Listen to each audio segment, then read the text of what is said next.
Hello student, मैं नितिन आर्या और इस सेशन में हम स्टार्ट करेंगे क्लास 10th का चैप्टर 2 बहुपद, जिसे हम इंग्लिश में पॉलिनोमियल भी कहते हैं। तो ये सेशन हमारा इंट्रोडक्टरी सेशन रहेगा। तो इससे पहले हम स्टार्ट करें, अगर आपने चैनल सब्सक्राइब नहीं किया है तो प्लीज़ सब्सक्राइब करें और हाँ, बेल का आइकन जरूर प्रेस करें जिससे आपको आने वाले वीडियो की नोटिफिकेशन मिल सके। तो चलिए स्टार्ट करते हैं बहुपद। तो बहुपद स्टार्ट करें उसके पहले कुछ टर्म्स जो हमने इससे पिछली कक्षाओं में, कक्षा 8 में, कक्षा 9 में पढ़ी है, उससे एक बार डिस्कस करते हैं। कुछ टर्म जो आपके सामने रेगुलरली आई होंगी वो है चर, या जिसे हम इंग्लिश में वेरिएबल कहते हैं। चर या वेरिएबल्स, तो ये क्या है? नॉर्मली हम x, y, z, u, v इनसे लिखते हैं। चर से मतलब है जिनको हम कुछ भी वैल्यू दे सकते हैं। एक्स वैल्यू लेने के लिए स्वतंत्र है, चर है, चलायमान है, वेरी करता है, दैट इज़ वेरिएबल। और अचर जो जिनके मान फिक्स होते हैं, जैसे नंबर सिस्टम में 1 लिख दिया, 2 लिख दिया, 3 लिख दिया, इन्हें हम सामान्यतया ए, बी अथवा सी से निरूपित करते हैं। जो स्टैंडर्ड नोटेशन इनमें यूज़ किया है, तो सामान्यतया ए, बी और सी जो है वो हम अचर के लिए यूज़ करते हैं, जबकि एक्स, वाई, जेड ये हम चर के लिए यूज़ करते हैं। तो बीजगणितीय व्यंजक अलजेब्रिक एक्सप्रेशन जिसे हम कहते हैं, ये क्या है? चर और अचर के कॉम्बिनेशन, दैट मीन्स इनका जोड़ना, घटाना, गुणा, इनका आपस में जो ऑपरेशंस लगा लें। मैं लिख दूं 2x माइनस √3y, ये बीजगणितीय व्यंजक है। दो पद का बीजगणितीय व्यंजक है। 2 टर्म्स हैं इसमें, एक टर्म तो ये और एक टर्म ये, राइट। अब इसमें x वेरिएबल है और 2 कांस्टेंट है। x चर है, 2 अचर है। अब देखो 2 जो है वो x का गुणांक भी कहलाता है, x से गुणा हो रहा है 2। तो जो वेरिएबल्स, जो चर से जो गुणा हो रहा है उसे हम गुणांक कहते हैं, कोफिशिएंट, गुणांक अथवा कोफिशिएंट,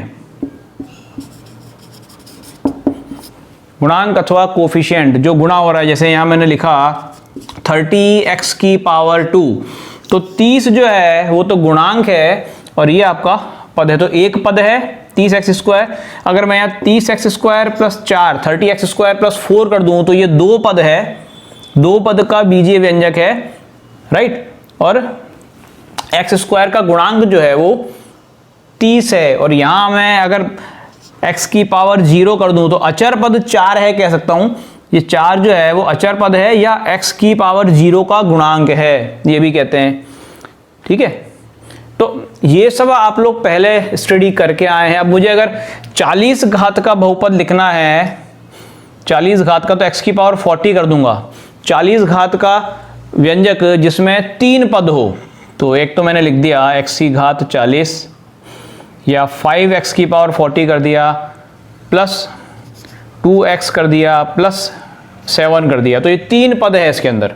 या 2x की जगह 2y कर दूं तब भी सही है, और 7z कर दूं तब भी कोई दिक्कत नहीं है। 3 पद है, तो 40 घात का व्यंजक है, मैक्सिमम पावर 40 है, तो 40 पावर है इसकी, और 3 पद है। x की पावर 40 का गुणांक, x की घात 40 का गुणांक जो है, कोफिशिएंट है वो 5 है, y का जो कोफिशिएंट है वो 2 है, z का जो कोफिशिएंट है या z का जो गुणांक है वो 7 या 7 है, राइट। तो अब हम इससे आगे बढ़ते हैं, बहुपद क्या है। तो ये मैंने कुछ व्यंजक लिखे हैं यहाँ पर, कुछ अलजेब्रिक एक्सप्रेशन है, बीजगणितीय व्यंजक है। 3x लिखा है, एक ही पद है, x की घात भी 1 है, राइट। 2x प्लस 5 लिखा है मैंने यहाँ पर। यहाँ 3√x लिखा है।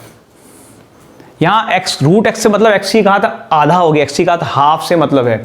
यहाँ √2x है, 2 का रूट है, तो ये अचर पद है 2, इसका ये वर्गमूल में है, और जबकि x की घात यहाँ 1 है। यहाँ 3x की पावर 2, x की घात 2 है, और यहाँ x की घात हाफ है, √x आ गया, तब x की घात हाफ आ गई। यहाँ x की घात 3 है, x की घात 2, x की घात 1, हाँ √7 और √5 आ रहे हैं, तो अचर के ऊपर रूट है 7 और 5 के ऊपर। तो बहुपद वो एक्सप्रेशंस हैं जहां चर की घात जो है, या चर, हम एक ही चर की बात करें, x की घात जो है वो पूर्णांक हो, धनात्मक पूर्णांक हो, पॉजिटिव इंटीजर या धनात्मक पूर्णांक, या हम कहते हैं x की घात नेचुरल नंबर है, प्राकृत संख्याएं भी कह सकते हैं, और साथ में कुछ गुणा हो, अचर पद गुणा हो रहे हो, जैसे यहाँ x की घात 1 है तो ये हमारा बहुपद है, यहाँ x की घात 1 है और यहाँ x की घात 0, ये कह सकते हैं x की घात 1, 2 इसका गुणांक है और 5 अचर पद है, या 5x की घात 0 का गुणांक है, x की घात 0 का गुणांक 5 है, x की घात 1 का गुणांक 2 है, तो ये भी बहुपद है।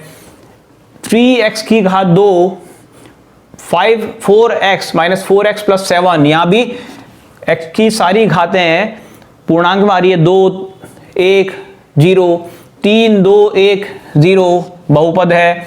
घात 4 और 0 बहुपद है। यहाँ 1/1 प्लस x आ गया, ये बहुपद नहीं है, तो ऊपर ले जाएंगे तो पावर -1 हो जाएगी, 1 प्लस एक्स की पावर -1, तो ये बहुपद नहीं है। यहाँ x की पावर हाफ है, रूट x है, ये बहुपद नहीं है। √2x की पावर 1 प्लस 4, ऊपर कोई रेस्ट्रिक्शन, वेरिएबल पर रेस्ट्रिक्शन है, चर पर रेस्ट्रिक्शन है, चर पर प्रतिबंध है कि चर की घात 1 2 3 4 5 या 0 ये होनी चाहिए, लेकिन अचर पर कोई रेस्ट्रिक्शन नहीं है, तो ये बहुपद है। 3x² माइनस 4√x प्लस 7, ये प्रॉब्लमेटिक है, ये बहुपद नहीं है।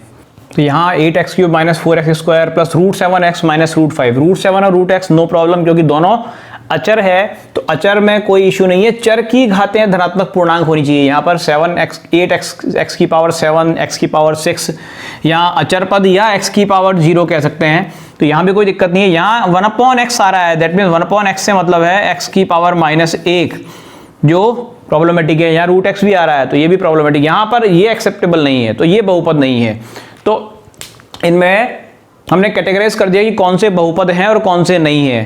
तो अब हम बात करते हैं कि बहुपद किस तरह से, बहुपद के स्टैंडर्ड फॉर्म्स क्या हैं, बहुपद में बहुपद की घात क्या है। देन नेक्स्ट हम डिस्कस करेंगे बहुपद के शून्यक क्या है, जो इस चैप्टर का बेस है, और शून्यक सबसे इंपॉर्टेंट टॉपिक है, क्योंकि शून्यक पर जो बहुपद के शून्यक है उसी पर बेस्ड है आपका चैप्टर नंबर 4 द्विघात समीकरण। तो चलिए आगे बढ़ते हैं।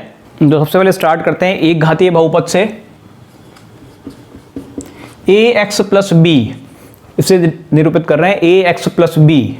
जैसे x 2x माइनस 3 लिख दें तो ये घातीय बहुपद है, 3x माइनस 7 लिख दें, 4x प्लस 2, ये सारे एक घातीय बहुपद हैं, x की घातें 1 है।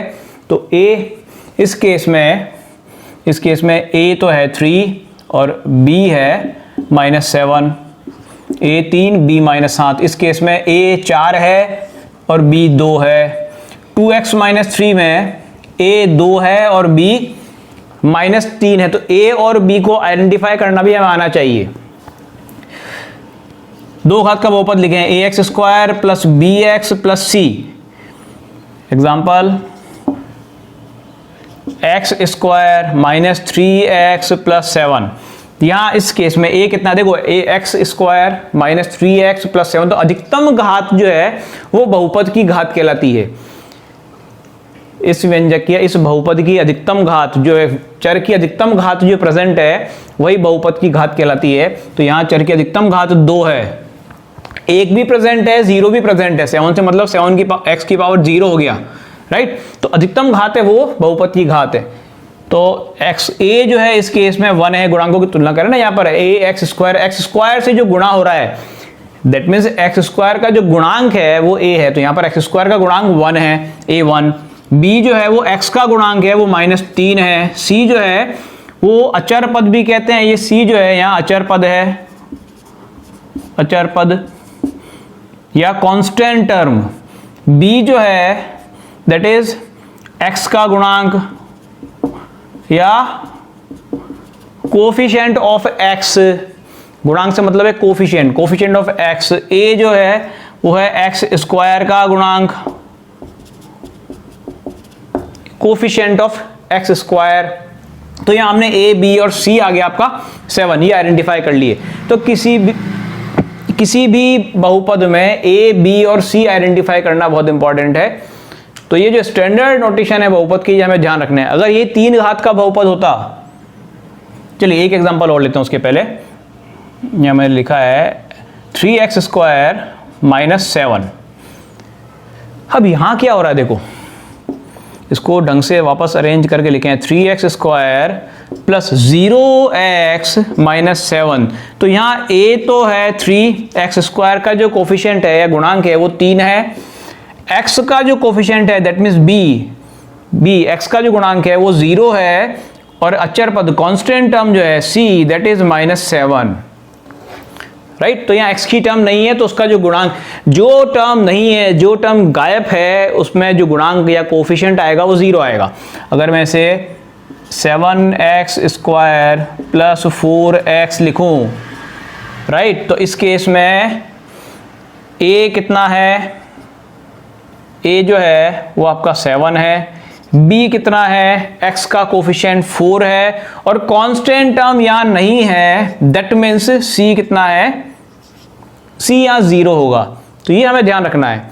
ऐसे ही अगर x क्यूब का या 3 घात का बहुपद लिखे हैं तो ax cube plus bx square plus cx plus d, ये 3 घात का बहुपद है। और बड़ी घातों का भी बहुपद बना सकते हैं, ax की power 4 plus bx cube plus cx square plus dx plus e, ये 4 घात का बहुपद है। ऐसे ही कितने भी घात के बहुपद हम लिख सकते हैं। मैंने लिखा है 9x की power 6 plus 4x square minus 1। यहाँ x की अधिकतम घात 6 है तो ये 6 घात का बहुपद होगा, ठीक है।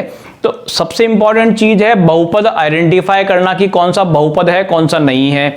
चर अचर क्या है, जो वेरी करता है, जो चलता है, चलायमान है वो चर है, जो स्थिर है, फिक्स है, जो चेंज नहीं हो रहा है। x के मान तो हम विभिन्न मान दे सकते हैं, देखो यहाँ पर x का मान 1 2 3 4 रख सकते हैं, है ना। चलिए थोड़ा सा और, मैंने एक बहुपद लिखा है px बराबर 2x माइनस 1।